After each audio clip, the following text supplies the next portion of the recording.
సిద్దిపేట నియోజకవర్గం రంగనాయక సాగర్ రిజర్వాయర్లోకి ఈరోజు కాళేశ్వరం పంప్ హౌస్ల ద్వారా నీటి విడుదల చేసినందుకు ఉత్తమ్ కుమార్ రెడ్డి గారికి కృతజ్ఞతలు తెలియజేస్తా ఉన్నాం. ముఖ్యంగా సిద్దిపేట నియోజకవర్గంలో 50,000 ఎకరాల్లో వరి పంట కాళేశ్వరం ప్రాజెక్టు కింద సాగవుతా ఉంది. అయితే పంట పొట్టకొచ్చే సమయంలో రంగనాయక సాగర్ రిజర్వాయర్లో నీటి లభ్యత తగ్గింది. మరి పైనుంచి 1 టీఎంసీని పంపు చేసి పంటలు కాపాడాలని మేము ప్రభుత్వాన్ని కోరాం.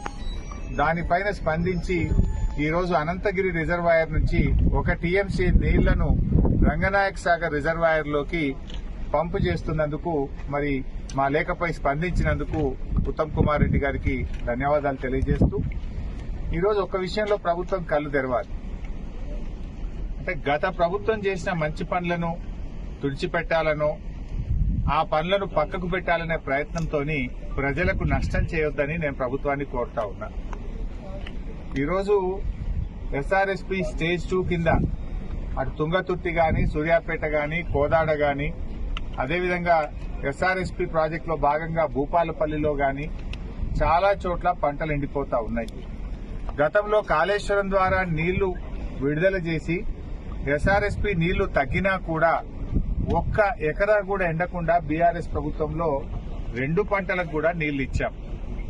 ఇలా కాళేశ్వరం ప్రాజెక్ట్ అంటే 3 బ్యారేజీలు, 15 రిజర్వాయర్లు, 19 సబ్స్టేషన్లు, 20 కిలోమీటర్ల గ్రావిటీ కెనాలు, 98 కిలోమీటర్ల ప్రెషర్ మెయిన్ పైప్ లైను,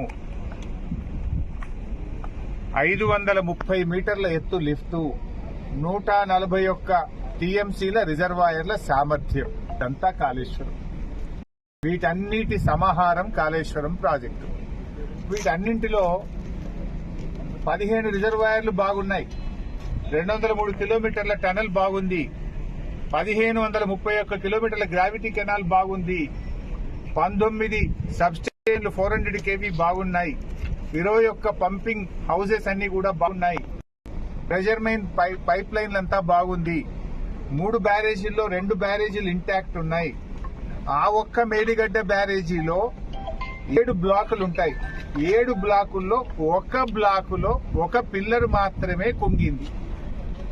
దీనికి మొత్తం కాళేశ్వరం కొట్టుకుపోయిందని, మునిగిపోయిందని గోరంతలు కొండంతలు చేసి దుష్ప్రచారం చేసి బీఆర్ఎస్ మీద బురద జల్లి రాజకీయంగా లబ్ధి పొందినారు.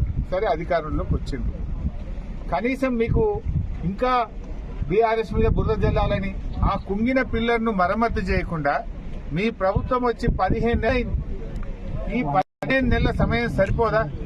అన్ని బాగున్నాయి. రిజర్వాయర్లు, పంప్ హౌస్, సబ్ స్టేషన్లు, కాలువలు, టనెళ్లు అన్ని బాగున్నాయి.